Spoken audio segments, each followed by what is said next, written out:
আপনিও আমাকে ঠকালেন। তাকবীর সকাল সকালই এলিজাবেথের মুখ থেকে এমন কথা শুনবে মোটেও আশা করেনি। কপালে ভাঁজ সুকঞ্চিত হলো, জিভ দিয়ে ঠোঁট ভিজিয়ে নেয়, ঘন ঢোক গিলে বিস্মিত নজরে চেয়ে পাল্টা প্রশ্ন করলো। মানে সকাল সকালই কি বলছো এসব? এলিজাবেথের চোখ ভেজা, ঠোঁটের সাথে তাল মিলিয়ে কাঁপছে চোখের পাতা।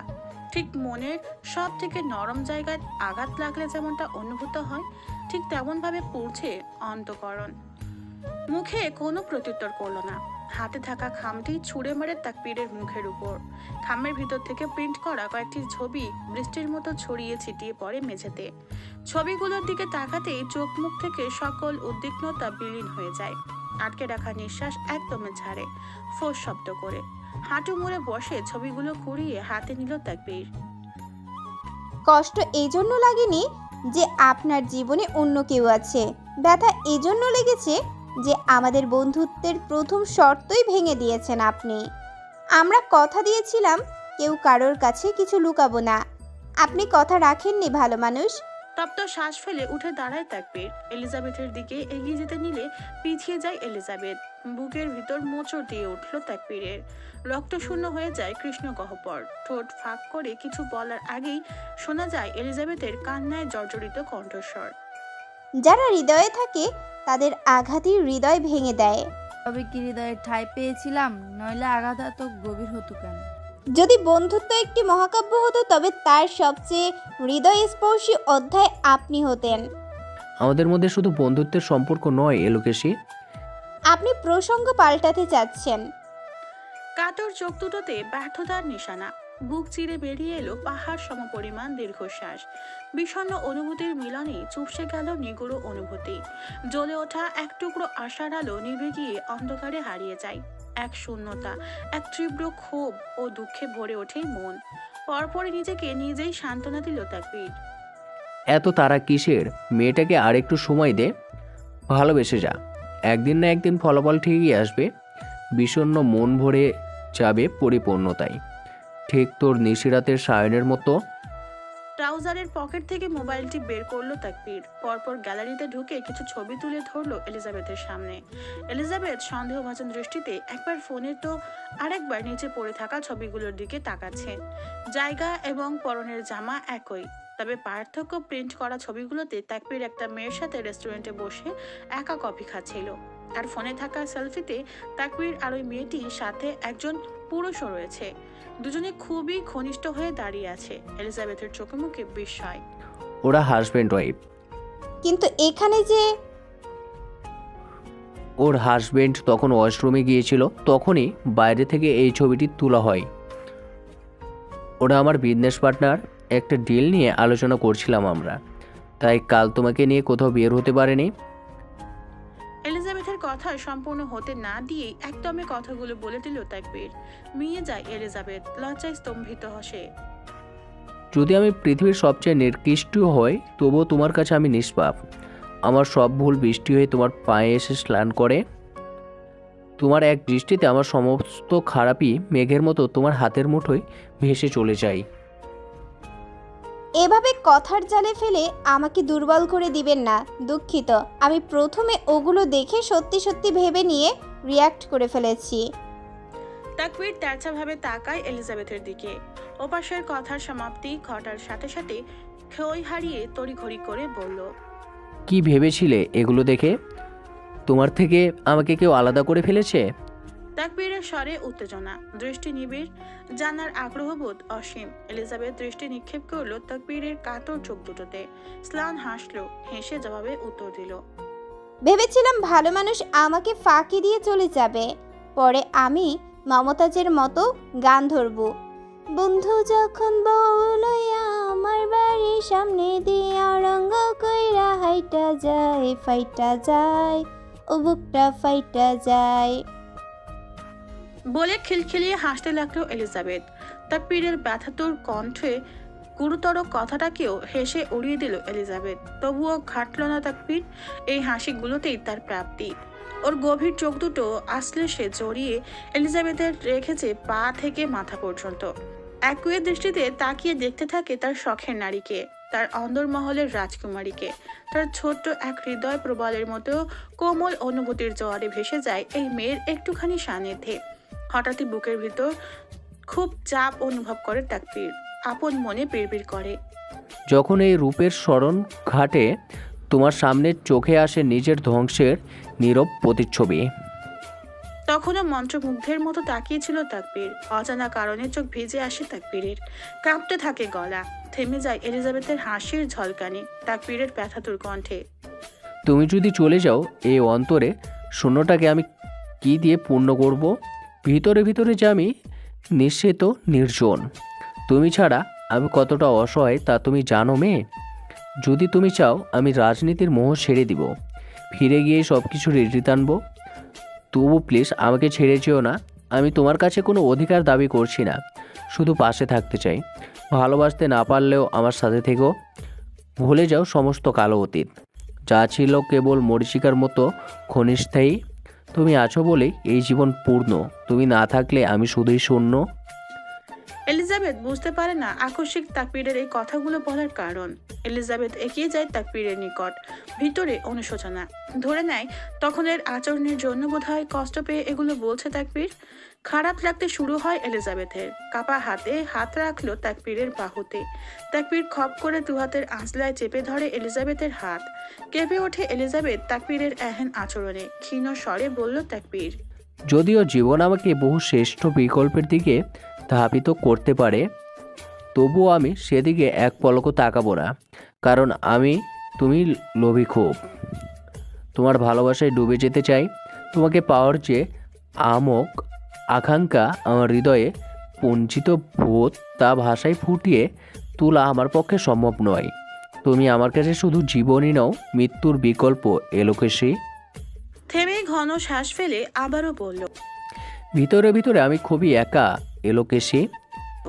কথাগুলো শেষ করে এক প্রকার হাঁপাতে থাকে তাকবীর। চোখের জল গড়িয়ে পড়ার আগেই ঘাড় গড়িয়ে মুছে নেয়। পুরুষ মানুষ কাঁদে, তবে কখনো কারোর সামনে তা প্রকাশ করতে স্বাচ্ছন্দ্যবাদী নয় তারা। শত কষ্ট ভিতরে চাপা রেখে নিজেদের শক্ত খোলসে আবদ্ধ করে রাখে, কারণ তারা পুরুষ মানুষের। এই সমাজে পুরুষ মানুষদের কষ্টের ঠাঁই নেই। এলিজাবেথের গলাও ভেজে আসে। অপর হাত রাখলো তাকবীরের হাতের উপর, নিদারুণ কোমল স্বরে আশ্বাস দিল, যাব না কখনো, পাশে থাকবো সব সময়। নিজের করা প্রতিশ্রুতির কথা মনে হতেই দূরে সরে আসে তাকবীর। মুহূর্তের মধ্যেই চোখ মুখের রং পরিবর্তন হয়ে গেল। চোখের সন্দেহ সংকুচিত হলো। বলল, তুমি ছবিগুলো পেলে কিভাবে? আমি তো এখানেই ছিলাম। এলিজাবেথ এতক্ষণে ঠিকভাবে তাকালো তাকবীরের অবয়বে। তাকবীরের চোখ দুটি অসম্ভব লাল হয়ে আছে, চোখের নিচটাও কিছুটা ফুলে গিয়েছে। ঘুমাননি আপনি?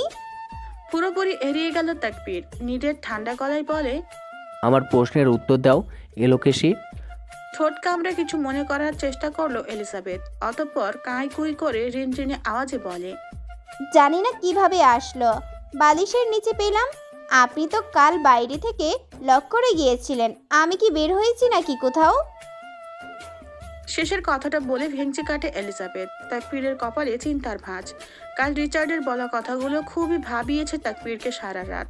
এলিজাবেথের সেফটির কথা ভেবে তাকবীর বাইরে থেকে দরজা লক করে যায়। রিসেপশনেও বলে যায় যদি ওদের খোঁজে কেউ আসে তবে যেন বলে ওরা চেকিং করে ফেলেছে। হঠাৎ করে কিছু মনে হলো তাকবীরের। পরপর চিরায়ুত গম্ভীর গলায় এলিজাবেথকে প্রশ্ন করলো। আমি ঘুমেছিলাম, সময় কোনো হোটেল স্টাফ এসেছিল। এলিজাবেথ ফটাফট জবাব দিয়ে দিল, রুম ক্লিনার এসেছিল তো। সঙ্গে সঙ্গে তাকবীরের চোয়াল শক্ত হয়ে আসে, তবে তা ধরা দিল না এলিজাবেথের চোখে। হঠাৎ করে কণ্ঠস্বর পরিবর্তন হলো তাকবীরের। জলদ গম্ভীর গলায় বলল, রেডি হয়ে নাও, আমরা এই হোটেল এখনই ছেড়ে দেব। And please no more consequence. Elizabeth আর কথা বাড়ায় না, তাকবীরের কথা মতো গিয়ে ব্যাগ প্যাক করতে থাকে। তাকবীর নিজের রুমে গেল, ফোন বের করে কাউকে ফোন করে খুব মেজাজ দেখাতে থাকে। এ এক অন্য রূপ। সান ফ্রান্সিসকোর বিশাল বিলাসবহুল হোটেলের সামনে দাঁড়িয়ে আছে একটা কালো বুকাটি। হাত ঘড়িতে সময় দেখে নিল রিচার্ড। ঠোঁটের কোণায় স্পষ্ট পৈশাচে হাসি, চোখে আগুনের দাবানল। লুকাস আর আলাদিন নিশ্চুপ বসে আছে। আজ তাদের সাথে কোনো গার্ড নেই। ন্যাশো সেই দিনই বাংলাদেশে ব্যাট করে। কয়েক মিনিটের ব্যবধানে একটা রোলস রয়েলস হিলটনের পার্কিং লটের দিকে যেতে দেখা যায়। গাড়িটি দৃষ্টিগোচর না হওয়া পর্যন্ত শিকারী দৃষ্টিতে তাকিয়ে থাকায় রিচার্ড শক্ত চোয়ালে। অতঃপর পাশের সিটে অবহেলায় পড়ে থাকা ঔষধের শিশি কোটের পকেটে ঢুকিয়ে নিল। ঠোঁটের আগায় ফুটে উঠে হিংস্রতার ছাপ। নিজ বৈশিষ্ট্য ফিরে গেল তার চিরাচরিত পৈশাচিক আত্মায়। গাড়িতে থেমে নামে রিচার্ড। লুকাসন নামতে চাইলে বাধা দেয়। গুরু গম্ভীর অগ্নিস্ফুলিঙ্গের ন্যায় কণ্ঠস্বর। This is personal issue. কাউকে কিছু বলার সুযোগ না দিয়ে চলে যায় রিচার্ড। লুকাস লম্বা লম্বা শ্বাস ফেলে। তার ব্যর্থতা আজও পর্যন্ত রিচার্ডের আগাগোড়া কিছুই চিনতে এবং বুঝতে পারল না, অথচ পথ চলা 5 বছরেরও অধিক সময় ধরে। লুকাসের পাশেই চুপসানো মুখ নিয়ে বসেছিল আলাদিন। তুষ্ট হাসে লুকাস। এন্টারটেইন করার জন্য একজন পেয়ে যায়। স্বরের রস মাখিয়ে ডাকলো টান দিয়ে, আলা। বলতে দেরি আলাদিনের গাড়িতে থেকে বেরিয়ে যেতে দেরি হয় না। বোকা মনে যায় লুকাস। পরপর ফিক করে হেসে দেয়। হাসতে হাসতে ফোন বের করে কল করলো সুইটি নামে সেভ করা নাম্বারে। অতিরিক্ত মদ খেয়ে নিজের নিয়ন্ত্রণ হারিয়ে কাদের যখন মেয়েটির জামার ফিতে খুলতে যাবে, তখনও বিকট শব্দে কেঁপে উঠল পুরো কক্ষ। বাসেদ ঘোলাটে চোখে সামনে তাকায়। ঝাপসা ঝাপসা লাগছে সবকিছু সামনের। আদৌ দৃষ্টিতে যা অবলোকন হয় তাতে বুঝতে পারে কেউ ভাঙা দরজার সামনে দাঁড়িয়ে আছে, আপাদমস্তক কালোতে ঢাকা, অবয়ব অস্পষ্ট। শোনা যায় পায়ের স্বতঃস্ফূর্ত কদম। ভেসে এলো কারোর কর্কশ গলা। প্রস্টিটিউট? ভয়ে খাটের পাশে লুকিয়ে থাকা মেয়েটি কাঁপতে কাঁপতে মাথা নাড়ায়। ছাদ বলে নাক মুখ কুচকে ঘাড় গুড়িয়ে ফেলে রিচার্ড। আঙুলের ইশারায় বেরিয়ে যেতে বলল মেয়েটিকে। মেয়েটি দৌড়ে বেরিয়ে গেল। বাসে ঢলতে ঢলতে চেঁচালো, শালা তুই কে রে? আমার পাখিকে উড়ে দিস। তোর বাপ। হুঙ্কারে কেঁপে উঠল বাসেদের ভিতর। ছুটে গেল নেশা।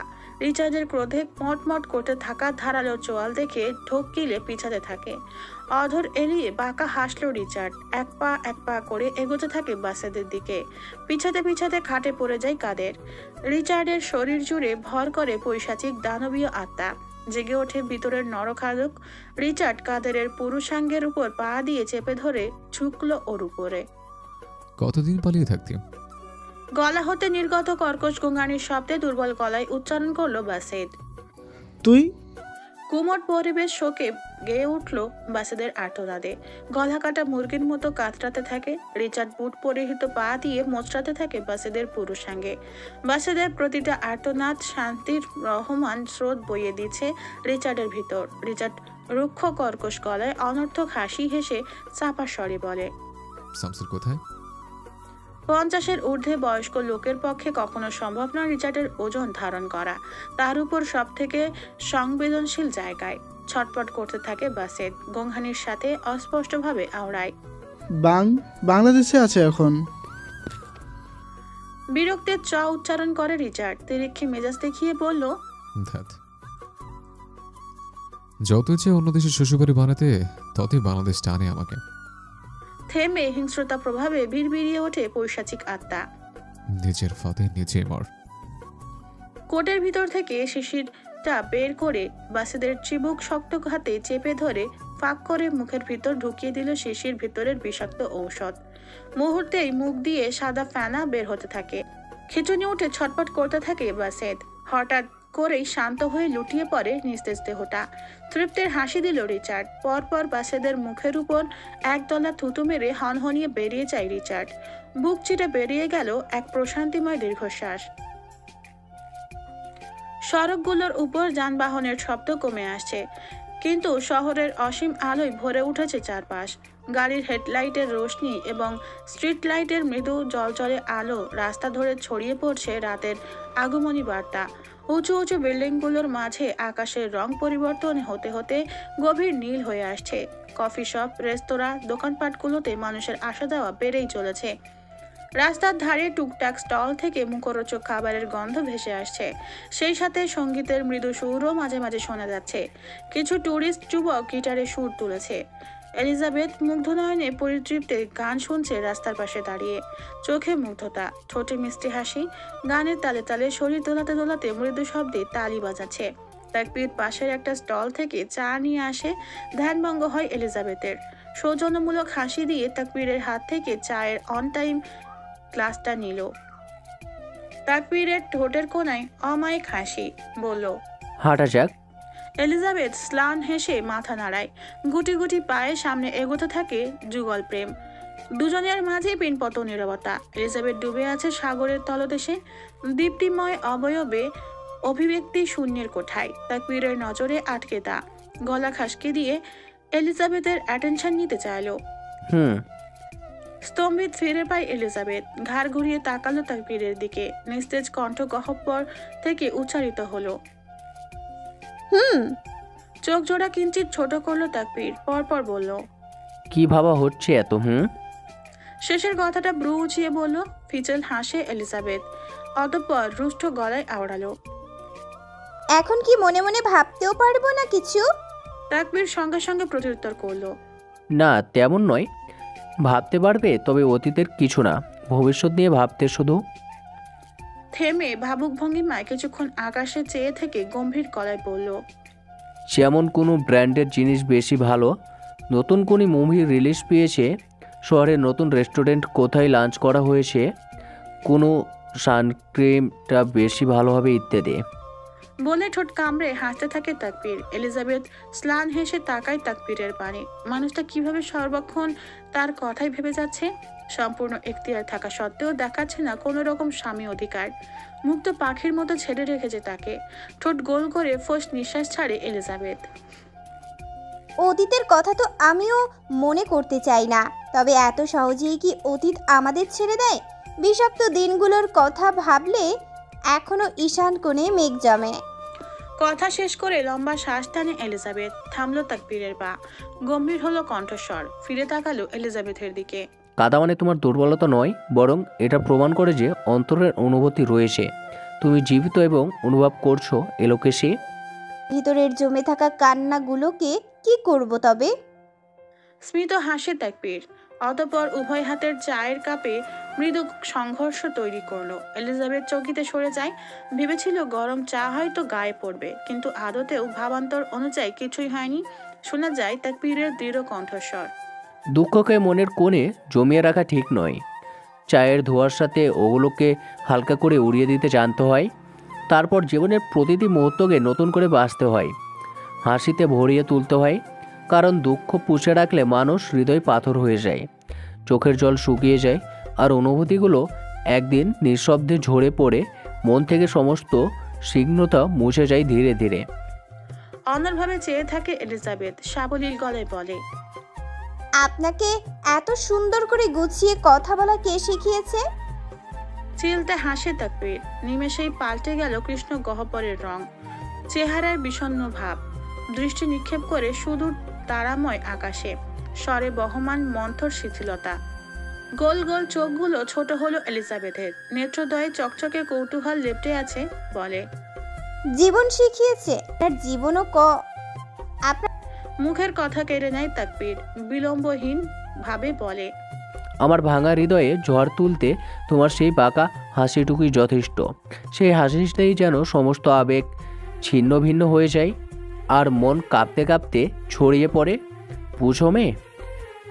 তাকবীরের আবেগময় কথা চাপা পড়ে গেল এলিজাবেথের কৌতূহলের কাছে। পুনরায় প্রশ্ন করে, আপনার ভাঙা হৃদয় বলতে?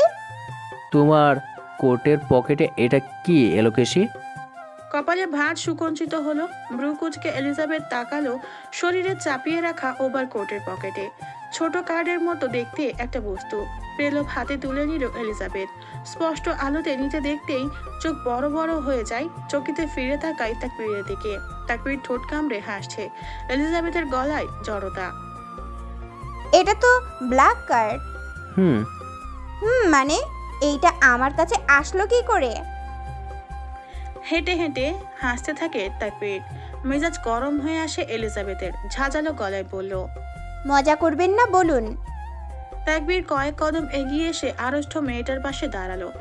এলিজাবেথের হাতে থাকা কার্ড ও দু হাতে ভাঁজের মধ্যে চেপে ধরে কোমল স্বরে শুধালো, নিজের মতো বাঁচতে শিখো, নিজের স্বাধীনতায় চলতে শিখো।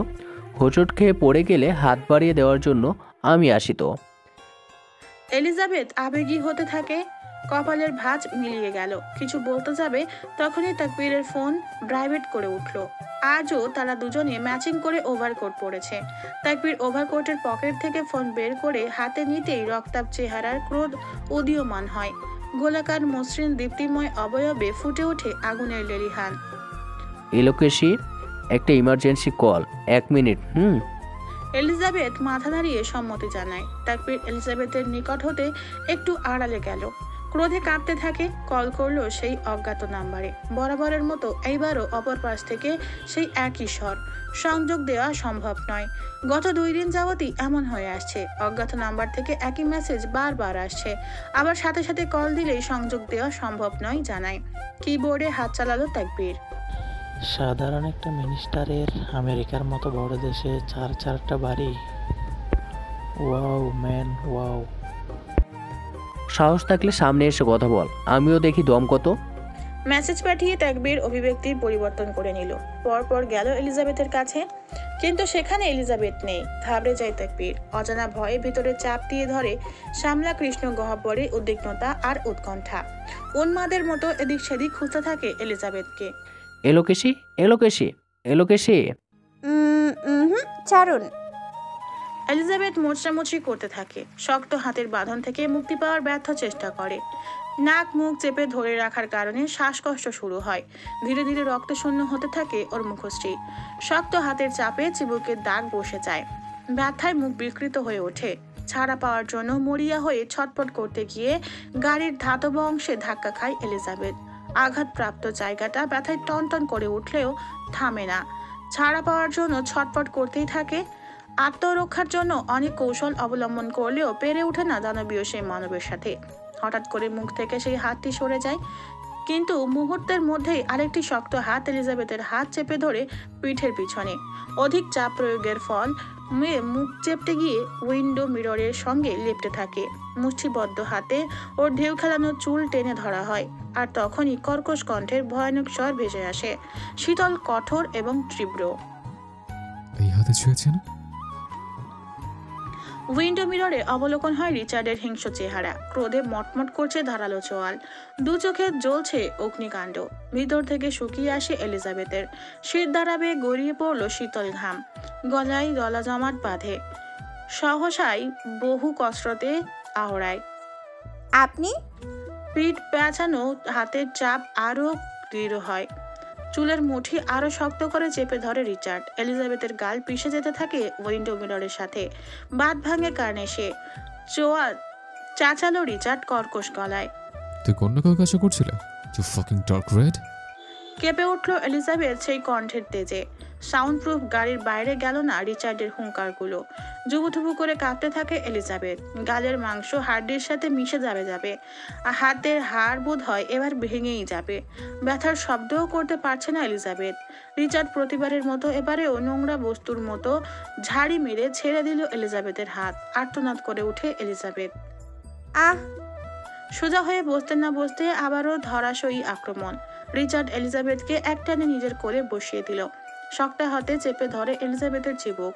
অপর হাত দিয়ে পেঁচিয়ে ধরল কোমর।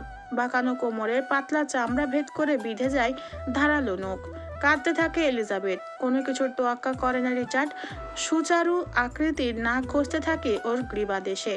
ছোটার জন্য ছটফট করছে এলিজাবেথ। খামচে ধরে রিচার্ডের চুল টেনে সরাতে চাইলো, তবে রিচার্ড নিটল। চেঁচালো এলিজাবেথ। ছাড়ুন আমাকে। অবাকের শীর্ষে গিয়ে ছেড়ে দিল রিচার্ড। মুক্তির সুযোগ পেয়ে চকিত সরে যেতে চাইল এলিজাবেথ, তবে তা হতে দেয় কিভাবে রিচার্ড? ওর হাত দিয়ে এখনো পেঁচানো এলিজাবেথের কোমর। শক্ত হাত এলিজাবেথের কোমর পেঁচিয়ে রেখেছে নিজের সাথে। বাধা দিচ্ছে এলিজাবেথের প্রতিটি চেষ্টা। অবাধ্য হয় হাতের পথ চলা। নভেম্বরের বৃষ্টির মতো অপ্রত্যাশিতভাবে বদলে যায় রিচার্ডের স্বর। বৃদ্ধাঙ্গুল রাখলো এলিজাবেথের গোলাপি মসৃণ ওষ্ঠে। ললাটের ছোঁয়া, মৃদু ঘর্ষণ, কণ্ঠে কামুকতা। আমি আদর করো রেড, বিষাদের এক গভীর ছায়া এলিজাবেথের অন্তঃকরণে গ্রাস করে নেয়। রিচার্ডের শরীরের উত্তাপ তার কাছে বিষের মতো ঠেকছে, জ্বালাময়ী, ভারী এবং অসহ্য। অবাধ্য সেই স্পর্শে এলিজাবেথের শরীর শীতল হয়ে আসে, প্রতিটি স্নায়ু জমে যাচ্ছে তীব্র এক অস্বস্তিতে। মুক্তির জন্য প্রাণপণে চেষ্টা চালায় এলিজাবেথ, কিন্তু শক্ত হাতে বাধা পড়ে থাকায় পারে না। অতঃপর সহসায় নিজের আত্মাকে আরো শক্ত করে ধরে রাখে এলিজাবেথ। আপনি একটা কীটের থেকেও নিকৃষ্ট। গলদেশ হতে মুখ তুলে রিচার্ড অধর এলিয়ে বাঁকা হাসলো এলিজাবেথের কথায়। অনর্থক হেসে চাপা স্বরে এলিজাবেথের কানের লতির অতি নিকটে গিয়ে বলল, তোমার জানাতে যথেষ্ট ঘাটতি রয়েছে রেড। আমার সাথে নিকৃষ্ট শব্দটাও চায় না। আমি আর কিছু জানতেও চাই না। মুক্তি চাই আমি, মুক্তি। মুক্তি? কেন? তোমার সো কল্ড হাজব্যান্ডের সাথে থাকার জন্য? ছ্যাত ছ্যাত ছ্যাত। অযথা এমন মানুষের সাথে থেকে কি হবে যার কোনো অস্তিত্বই থাকবে না তোমার জীবনে? রিচার্ডের হিংস্র আচরণের কথা মনে হতেই বুকের ভিতর মোচড় দিয়ে ধরে এলিজাবেথের। ভেজা চোখে তাকায় রিচার্ডের দিকে, হাসছে রিচার্ড, বিদঘুটে হাসি। এলিজাবেথ কথা আওড়ায়, কান্নায় জর্জরিত কণ্ঠে বলে, মানে কি বলতে চাচ্ছেন আপনি? দয়া করে ওনার কোনো ক্ষতি করবেন না। আবারও অবাক করে দিয়ে রিচার্ডের সাবলীল জবাব ঠান্ডা গলায়, হ্যাঁ, করবো না। সত্যি কিছু করবো না, নিজের হাতে কিছু করবো না। রিচার্ডের স্পষ্ট কথাও নতুন এক জটিলতার সূচনা করলো। বাঁধ ভাঙে কান্নার। কেন এমন করছেন? কি ক্ষতি করেছি আমি আপনার? আমি শান্তিতে বাঁচতে চাই। কে বাধা দিয়েছে তাতে? রিচার্ডের নিরুদ্বেগ ভাব, নিরুদ্বেগ জবাব। এহেন লাপাত্তা জবাবে সংযম হারায় এলিজাবেথ। দুর্বল চিত্তে চেঁচালো, যে অন্যের খুশি ছিনিয়ে নেয় তার সুখ দীর্ঘস্থায়ী হয় না, কারণ কর্মের ফল অশেষ বিপজ্জনক, কারণ কর্মের ফল অবশেষে বিপর্যয় ডেকে আনে। হোক বিপর্যয় কিংবা আশীর্বাদ, সবকিছুর অংশীদার তুমিও। আপনি যেমনটা চাইছেন তা কখনোই হবে না। অষ্টপুটের উপর ঠেকে পুরুষালী রুক্ষ খসখসে বৃদ্ধাঙ্গুল। রিচার্ডের ঠোঁটের ফাঁক হতে আগত নিঃশ্বাস আছড়ে পড়ছে এলিজাবেথের রক্তাভ চেহারায়। গভীর থেকে গভীরতর রিচার্ডের স্বর, action always speaks louder than word darling. আমাকে এসব নোংরা নামে একদম ডাকবেন না। যখন পুরো আমিটাই বিরাজ করে তোমার মাঝে, তখন নামে কি আসে যায় বেবি? তৎক্ষণাৎ মিলে যায় দুটো ঠোঁটের ভাঁজ, একত্র হয় একে অপরের শ্বাস প্রশ্বাসে। প্রথমে কোমলতা ছাড়িয়ে যায় হিংস্রতায়, আচরণ হয় উগ্র, অধিক হয় যন্ত্রণা। রিচার্ডের বুকে অসংখ্য কিল ঘুষি দিতে থাকে এলিজাবেথ।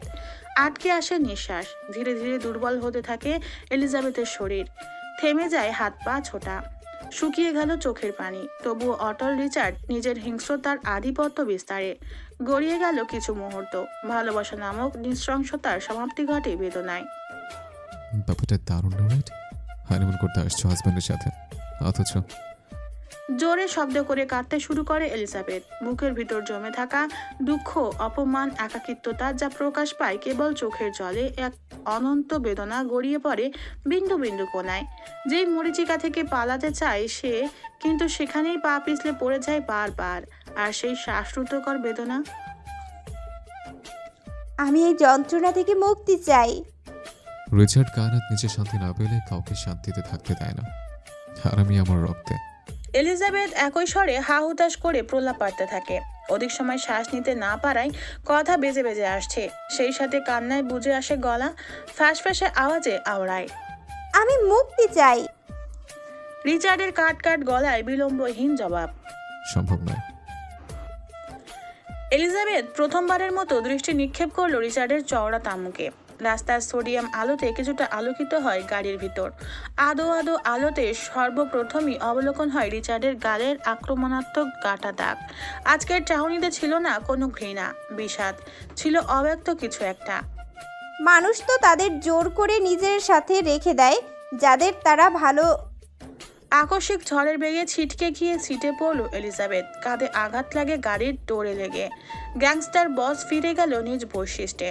রং পরিবর্তন হয় সমুদ্র নীল গভীর চোখ জোড়ার। হিংস্রের গর্জনে কেঁপে উঠল এলিজাবেথ। আমার সাথে এসব যায় না একদমই। আমি রিচার্ড কায়নাত। নমনীয়তা, আনুগত্যতা এগুলো একদমই না। আর তুই, you are nothing but a piece of shit to me, a girl who just pisses me off. someone I hate more than anything. গলায় কুণ্ডলি পাকিয়ে রাজত্ব কায়েম করে কান্না। এত ঘৃণা তবু কেন এত জোর জবরদস্তি? অতর্কিতে কণ্ঠনালী চেপে ধরে রিচার্ড। তীব্র ক্রোধে দাঁতের দাঁত পিষতে থাকে। একটুও ছটফট করে না এলিজাবেথ, বরঞ্চ অনড়ভাবে চেয়ে থাকে রিচার্ডের ধারালো চিবুকে। গলা ছেড়ে চেঁচাতে থাকে রিচার্ড। কারণ এটাই আমার বৈশিষ্ট্যের সাথে পারফেক্ট। তোকে ছিনিয়ে এনে আবার খাঁচায় বন্দি করা আমার হাতের মুঠোয়। কিন্তু করছে না কেন জানিস? কারণ তোর চোখে সেই আফসোসের ছায়া দেখতে চাই, যে চোখ আমাকে ছাড়া অন্য কাউকে বাছাই করার সাহস করেছে। নিজের সিদ্ধান্তের জন্য অনুশোচনা চলতে দেখার মজা নিতে চাই আমি। আমার থেকে তোরে গিয়ে শান্তি পাবে এমনটা সম্ভব নয়। জ্বলে পুরো ছারকার হয়ে তুই একদিন নিজে আমার সামনে আত্মসমর্পণ করবে। আমি সুস্থ নই, একটু নয়, পুরোপুরি সাইকো আমি। একদমে কথাগুলো বলে থামলো রিচার্ড। তবে এতেই পৈশাচিক আত্মা শান্তি পায় না। রিচার্ড পাশের সিট থেকে হাতড়ে গাড়ির চাবি খুঁজে বের করে। আশাবাদী জিনিসটা পেয়েই ঠোঁটের কোণায় রহস্যময় হাসি ফুটে উঠল। অতঃপর করে বসলো এক ধরাশয়ী কাজ। চাবিতে প্রেস করে ডোর লক খুলল প্রথমে, পরপর লম্বাটে পা দিয়ে এক ধাক্কায় খুলে ফেললো ডোর। কোনরূপ আন্দাজের আগেই এক ধাক্কায় এলিজাবেথকে ফেলে দিল গাড়ি থেকে। ছিটকে গিয়ে পড়ে এলিজাবেথ। ভাজে ভাজে কুঁচকে যায় নাক মুখ যন্ত্রণায়। সহসাই সয়ে নিল সকল ব্যথা। একটুখানি শব্দ অবধি করলো না। ওর বেদনার্ত চোখ চেয়ে আছে রিচার্ডের নীলমণিতে। রিচার্ড দুই পকেটে হাত ঢুকিয়ে এসে শটানভাবে দাঁড়ায় পরন্ত এলিজাবেথের সামনে। ওর চোখে আগুনের মতো দহন, যেন প্রতিটি দৃষ্টিতে স্বীকার করার পৈশাচিক তৃষ্ণা। স্বরে গভীর, কঠিন আর শীতল ধ্বনিতে আচ্ছন্ন, যা প্রতিটি শব্দে হুমকি আর ক্রোধ উগরে দেয়। If you embody beauty, I shall personify the monster. সাথে সাথে ধুলো উড়িয়ে চলে গেল গাড়িটি একরকম নীরব যন্ত্রণার। সেখানে অনুভূতির শেষে আঘাত থাকে সবচেয়ে তীব্র। দীর্ঘদিনের সম্পর্ক যখন অবশেষে ছিন্ন হয়ে যায়, তখন তাতে থাকা প্রত্যাশা, সুখ ও প্রাপ্তির অবসান ঘটে এক বিষাদময় সত্যে। ভালোবাসা আর নৃশংসতার মধ্যে যে সম্পর্ক, তা শেষ হয় একটি শূন্যতা, যা পুরনো অনুভূতিগুলোকে মুছে ফেলে রেখে যায় কেবল ক্ষত। ঠিক সেই দৃষ্টিতে এখনো সামনে তাকিয়ে আছে এলিজাবেথ। এলোকেশি, এলোকেশি। দূর হতে আকুলতা ভরা স্বরে ডাকতে ডাকতে ছুটে আসে তাকবীর। এসে হাঁটু মুড়ে বসে এলিজাবেথের পাশে। ওর গভীর চোখজোড়া এলিজাবেথের পা থেকে মাথা পর্যন্ত দেখতে থাকে। অস্থির কণ্ঠস্বর। এলোকেশি, তুমি এখানে কি করে? আমি কখন থেকে খুঁজছি জানো? তোমাকে না পেয়ে আমার অবস্থা কি হয়েছে? নিস্তেজ স্বর এলিজাবেথের। হাঁটতে হাঁটতে এদিকে চলে এসেছিলাম, পরে আর রাস্তা খুঁজে পাচ্ছিলাম না। সম্পূর্ণ ঘটনা চেপে গেল এলিজাবেথ। তাকবীরের চোখজোড়া রেহাই পেল কাতরতা, অনুভূতির প্রবণতা থেকে। চোখ কিঞ্চিত ছোট করে তাকায় এলিজাবেথের পানে, বলল, ফোন তো সাথেই ছিল, একটা কল করতে পারতে আমায়? অযাচিত কারণে বুক জোড়া পুড়ছে এলিজাবেথের। ছটপটিয়ে উঠল। চলুন না হোটেলে যাই, আমি শরীর খারাপ লাগছে। কিন্তু প্লিজ। ওকে, ওঠো। তাকবীরের সাহায্যে উঠে দাঁড়ালো এলিজাবেথ। সোডিয়াম লাইটের আলোতে ফুটে উঠল এলিজাবেথের ক্ষীণ অবয়ব। চিন্তার ভাঁজ সুকঞ্চিত হয় তাকবীরের দ্বারে। নজর গেল ওর ঠোঁটে। তোমার ঠোঁট ফোলা ফোলা লাগছে কেন এলোকেশি? অজান্তেই এলিজাবেথের হাত চলে গেল ঠোঁটে। অনুভূত হলো তীব্র জ্বালা। কিছুক্ষণ আগের ভয়াবহ ঘটনার স্মৃতি যা তাকে দিচ্ছে। চোখে অস্বস্তি, মনে তীব্র কষ্টের অনুভূতি। আশেপাশের পরিবেশে অদৃশ্য কোনো ভার নেমে আসলো। অন্দরমহল সিক্ত হয়ে ওঠে সেই অদ্ভুত অশান্ত আবহে। পোকায় কামড় দিয়েছে হয়তো। তাকবীর শুধু এক পলক তাকালো এলিজাবেথের পানে, প্রত্যুত্তর করলো না। হাঁটা দিল হোটেলের উদ্দেশ্যে। নতুন বছর আসতেছে, তো কি চাস নতুন বছরে? আমাকে ভণ্ডামের পথ থেকে ফিরিয়ে আনবে নতুন বছরে এমন একজন দয়ালু মানুষ চাই। শালা, তোকে একজন কেন 10 জনও ফিরিয়ে আনতে পারবে না, বেশি নষ্ট হয়ে গিয়েছিস। নাটকির পোলা, তুই কোন ক্ষেতের মূলা রে? উত্তরবঙ্গের। শালা চাপাবাজ, চোরের জাত, আমার মুখ খুলবি না। তুই যে খাঁটি নোয়াখাইলা এটা সবাই জানে। আরে বেটা, চুরি বিদ্যা বড় বিদ্যা, যদি না পড়ো ধরা। অপর গাড়টি ব্রুজোড়া গুছিয়ে ঠোঁট কামড়ে হেসে বলে, বলে চোখ টিপ মারলো গাড়টি। অপর গাড়টি চোখ রাঙায়, পাত্তা দেয় কে কাকে। গাড়টি মুখ বেজার করে চুপচানো গলায় বলল, আমি জানি না কিভাবে আমার জীবন এত উত্তেজনাপূর্ণ হয়ে গেছে। কেন, কি ঘটেছে? আজ আমি দোকান থেকে এসে পকেট খুলে দেখি পাস্তা আছে, সস নেই। অপর গার্ডটি ব্রোজোড়া গুছিয়ে ঠোঁট কামড়ে হেসে বলে, প্যাকেট না প্যান্ট? কাঁচুমাচু হয়ে জবাব আসে। আপনারা যা ভালো বুঝেন। গাড়িটি ফিক করে হেসে দেয়। কিছু বলতে যাবে তখনই শোনা যায় কারোর পায়ের শব্দ। শীত দ্বারা শক্ত হয়ে যায় ওদের। ন্যাশোকে আকস্মিক দেখতে পেয়ে ঘাবড়ে যায়। কেউই আশা করেনি ন্যাশো এত জলদি আবার আসবে। বস, আপনি? নতদৃষ্টি নিবিষ্ট করে গার্ডরা। কোনো এক গুপ্ত কারণে সকলেই ভয়ে ততস্থ হয়ে আছে। ন্যাশো কোনো প্রত্যুত্তর করে না। শক্ত দৃষ্টি নিক্ষেপ করে গমগমে পায়ে বেসমেন্টের ভিতরে যায়। বুক শুকিয়ে আসে সকলের। একে অপরের দিকে চালচালি করছে। ন্যাশো নিজেও জানে না সব কাজ ফেলে সবার আগে তাকে বেসমেন্টেই কেন আসতে হলো। সাবিতা বেগমকে খাঁচা থেকে বের করে অন্ধকারে ঘরে আটকে রাখা হয়েছে। সেখানে শুধু একটি দরজা, নেই কোনো জানালা, এক বিন্দু আলোর দেখা নেই। 3 বেলা খাবারও দেওয়া হচ্ছে এখন। গার্ডের কাছ থেকে যতটুকু জানতে পেরেছে, ন্যাশো প্রথম 3 দিন ইব্রাত ঠিকঠাকভাবে খেলেও 2 দিন ধরে কিছুই মুখে তুলছে না ইব্রাত। এটা শোনার পর আর কেন যেন নিজেকে ধরে রাখতে পারল না ন্যাশো। মেঝেতে ঝিমাচ্ছে ইব্রাত। ত্বকে নেই আর সেই লাবণ্য। মায়াবী চোখ জোড়ায় নিতে গর্ত, কালো দাগ, ভাসমান গলদেশের হাড্ডি। ইব্রাতের এই অবস্থা দেখে অপ্রত্যাশিতভাবে ন্যাশো দূরে দাঁড়িয়ে ফোঁস নিঃশ্বাস ছাড়ে। পরপর ব্যগ্র পায়ে এসে দাঁড়ালো ইব্রাতের সামনে। কারোর উপস্থিতি টের পেয়ে দুর্বল চিত্তে মাথা তুলে ইব্রাত। ন্যাশোকে এতদিন পর দেখতে পেয়েও অভিব্যক্তিতে নেই কোনো পরিবর্তন। দৃষ্টি নত করে আবার। ন্যাশো খুব অবাক হলো বটে, আর আশা ছিল অন্যরকম, একটু আবেগপ্রবণ, বাচ্চামি, আর একটু। আবার কি নতুন নাটক শুরু করেছ? খাচ্ছ না কেন? ইব্রাত নীরব। কি হলো, কথা কানে যাচ্ছে না? এবারও নিশ্চুপ ইব্রাত, যেন মুখে কুলু পেতেছে। চিবুক শক্ত হতে থাকে ন্যাশোর। ন্যাশোর পরনে ছিল ডেনিম প্যান্ট আর ব্রাউন কালারের জ্যাকেট। ব্রাউন কালারের জ্যাকেটের সাথে স্বয়ংসম্পূর্ণভাবে অবলীলায় মিলে গিয়েছে ব্রাউন ধাঁচের চোখজোড়া। শক্ত হলো দৃষ্টিভঙ্গি। হাঁটু ভেঙে বসলো ইব্রাতের সামনে। চিবুক ধরে সোজা উপরে তুললো ওর মুখ। ইব্রাতের পাপড়ি জোড়া ভেজা, কম্পিত হচ্ছে শরীর। স্বাভাবিক লাগতে থাকে সবকিছু ন্যাশোর। হঠাৎ চোখ গেল ইব্রাতের গলার পাশটায়। নখের আঁচড়ের দাগ স্পষ্ট। কিছু কিছু দাগের উপর সিক্ত তাজা রক্ত শুকিয়ে জমাট বেঁধে আছে। অযাচিত কারণেই বুকের ভিতর জ্বলন শুরু হয় ন্যাশোর। ন্যাশোর চওড়া তামুকের আভা পরিবর্তন হলো। শান্ত গোছের মানবের মুখে ফুটে ওঠে অযাচিত ক্ষুদ্রতার ছাপ। ওর তীক্ষ্ণ মস্তিষ্ক বার্তা জানান দিয়ে দেয় এখানে কিছু ঘটেছে, যা ঘটার কথা ছিল না। শক্ত হাতে চেপে ধরলো ইব্রাতের চিবুক। চমকানোর মতো গর্জন ন্যাশোর। সত্যি করে বলো, কে করেছে? ন্যাশোর শশাব্যস্ত বিদ্যুৎ বেগী চাহনি দেখে আরো বেশি করে কাঁপতে থাকে ইব্রাত। ফার ফার করে কেঁদে দেয়। অধৈর্যের পরিচয় দিল ন্যাশো, আবারও চেঁচালো, বল, কে ছুঁয়েছে তোকে? ইব্রাতের নরকেও যেন এক টুকরো ভরসাযোগ্য ঠাঁই পেল। খামচে ধরে ন্যাশোর জ্যাকেট, হাউমাউ করে কাঁদতে থাকে। কোথায় ছিলেন আপনি? আর একটু হলেই আমার সর্বনাশ হয়ে যেত। ওর কান্না একটুও গায়ে লাগে না ন্যাশোর। ইস্পাতের মতো শক্ত বুক থেকে টেনে ওর মুখ সামলে আনলো। উগ্রভাবে চেঁচাতে থাকে, আমার ধৈর্যের বাঁধ ভাঙবি না। বল, কে তোকে স্তর স্পর্ধা দেখিয়েছে? ইব্রাত মুখে কিছু বলে না, শুধু কাঁপতে কাঁপতে সামনে তাকায় গার্ডের দিকে। ন্যাশো ইব্রাতের দৃষ্টি অনুসরণ করে তাকালো সেই গার্ডের দিকে, যে এক কোনায় দাঁড়িয়ে আছে জড়সড় হয়ে, পা অসম্ভবভাবে কাঁপছে। ন্যাশোর চোখ মুখে আবির্ভাব ঘটে ভিতরের সেই ঘুমন্ত নরখাদকের। ঝড়ের বেগে গিয়ে গলা চেপে ধরে গার্ডটির। বাকি গার্ডরা তটস্থ হয়ে দূরে সরে যায়। এগোনোর সাহস নেই কারোর। ন্যাশো প্রথমেই পায়ে আঘাত করে নিচে ফেলে দেয় গার্ডটিকে। গার্ড নিচে পড়তেই হামলে পড়ে ওর উপর ন্যাশো। হাঁটু গেড়ে বসলো গার্ডের বুকের উপর। ন্যাশোর চেহারার বিকৃত ক্রোধ। জলে টইটুম্বুর করা চোখে ঢুকিয়ে দিল তর্জনী। চোখের কালো মণি গলে ছিটকে তরল এসে পড়ে ন্যাশোর মুখের উপর।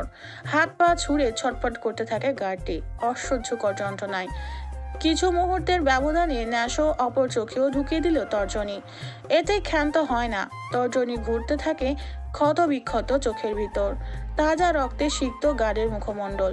গড়িয়ে গড়িয়ে রক্ত আর মণির তরল অংশ মেঝেতে পড়তে থাকে।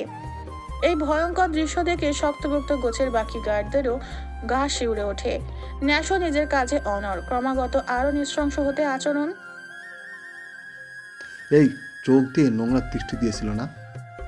পকেট থেকে ছোট একটা পকেট নাইফ বের করলো ন্যাশো। প্রথম করাঘাতই হয় বুক পাঁজরের মাঝটায়। এভাবে একের পর এক আঘাত করতেই থাকে ন্যাশো। তাজা রক্তে সিক্ত হয় পুরো মেঝে। চেঁচানোর মতো অবশিষ্ট শক্তিও থাকে না শরীরে গার্ডটির। অসাড় হয়ে আসে সমস্ত শরীর। চোখের সামনে নেমে আসে আধার। ফালি ফালি হয়ে যায় বুক। তবুও হিংস্রতা কমে না ন্যাশোর। ফিনকি দিয়ে ছিটকে আসা রক্তে আড়ালে হয়ে যায় ন্যাশোর নিজস্ব গায়ের রং। রক্তের ভিতরে শুধু জলজল করে ন্যাশোর বাদামি চোখ জোড়া। চোখে দহন ও আগ্রাসন আগুন জ্বলছে। দৃষ্টি হয় তীক্ষ্ণ, বেপরোয়া এবং ধ্বংসাত্মক। চোখের মনে স্থির নয় ন্যাশোর। অস্থিরভাবে চারপাশে কিছু খুঁজতে থাকে। কিছু দূরে একটা বড় পাথর খণ্ড দেখতে পেয়ে পৈশাচিক হাসি দিয়ে সেটির কাছে ছুটে যায়। অধিক ওজনের পাথরটা তুলতে একটু বেগ পোহাতে হলো ন্যাশোর। তবুও সুঠাম দেহের অধিকারী ন্যাশোর তেমন খাটতে হয়নি। আবারও তেড়ে আসলো রক্তাক্ত গার্ডের কাছে। নিস্তেজ দেহ, প্রাণহীন প্রাণ পাখি উড়াল দিয়েছে সেই কখনই। ন্যাশোর ধ্বংসাচক্রের কাছে টিকতে পারেনি বেশিক্ষণ। সকল গার্ডরা মুখ ফিরিয়ে নেয় আগাম। নৃশংস অপ্রীতিকর দৃশ্য দেখে গা গুলাতে থাকে ইব্রাতের। দুহাতে চোখ চেপে ধরে চিৎকার করে উঠল ন্যাশোর। ইব্রাতের চিৎকারে চকিতে ওর দিকে ফিরল। পরপর মাথার উপর তুলে রাখা পাথরটি ছুঁড়ে মারল মৃত লাশের উপর। থেতলে যায় সম্পূর্ণ মুখ। মাথার খুলি ফেটে মগজ গিয়ে ছিটকে পড়ে দূরে। ন্যাশোর সেই লোমহর্ষক দৃশ্য দেখে পৈশাচিক হাসি হেসে ইতি টানল আজকের ধ্বংসযজ্ঞের। যেই হাসি তাদের কাছে তৃপ্তিময় হাসি। ইব্রাতের আর্তনাদ শুনে ছুটে গেল ওর কাছে। টেনে তুলে বুকের সাথে মিশিয়ে নিল।